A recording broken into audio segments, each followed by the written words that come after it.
So guys, ayan, welcome back nga po pala sa ating channel. So ngayon guys, gagawa po tayo ng daanan dito sa base natin. Kasi tignan nyo naman. Oh, pare, walang daanan. Malilito kapag pumunta yung mga pupunta dito sa atin. Malilito sila. Ang sasabihin nila, wala naman daanan dito sa base. Bakit walang daanan dito sa base na ito? Nakakaya mga par. So, ngayon, gagawa na natin ng daanan. So, nakapag-trade ako kay inyo, kay Ulo, ng 20 dayas. Tapos, bibigyan niya ako ng kagamitan. Bibigyan niya ako ng kagamitan sa paggawa ng ating daanan dito sa base natin. So, sinabi niya, lagay lang daw dito sa chest. So, di ko alam saan dito banda.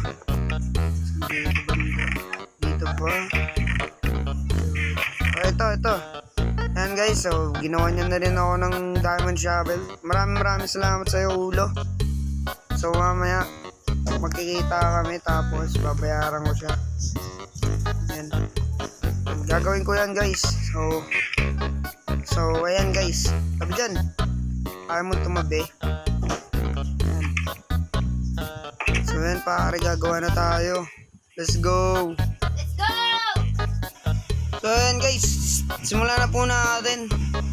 So, ayan na guys. Alam ko naman na naririnig nyo na yung ating kanta.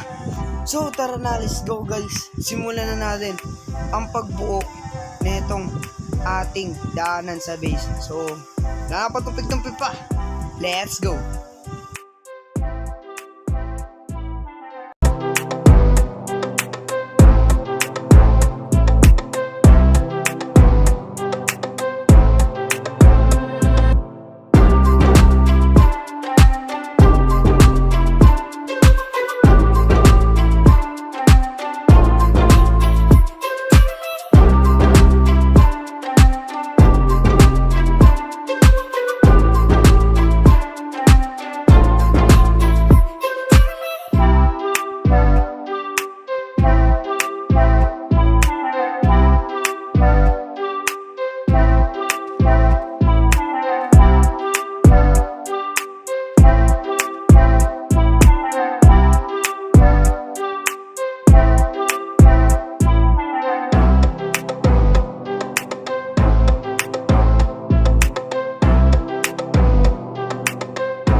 Tapos na po pala yung ating daanan dito sa ating base. So ayan, di pa pala napapatag tong lapag.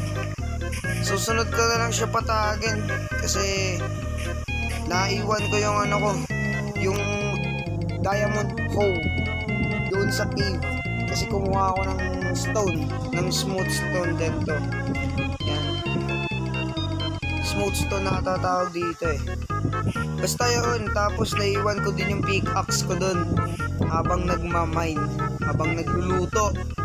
So ayan. So guys, eto na yung look niyan. Papakita ko sa inyo.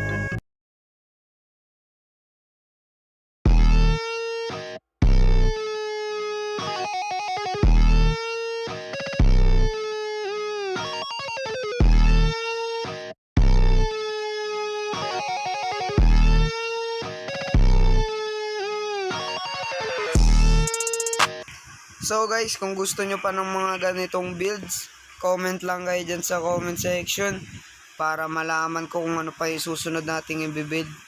So yun lang guys para sa araw na to. Hopefully na-enjoy nyo po yung video na to. Subscribe na rin kayo, tapos iwan na rin kayo ng like dyan sa baba. Comment kayo guys ha. So yun lang, bye bye.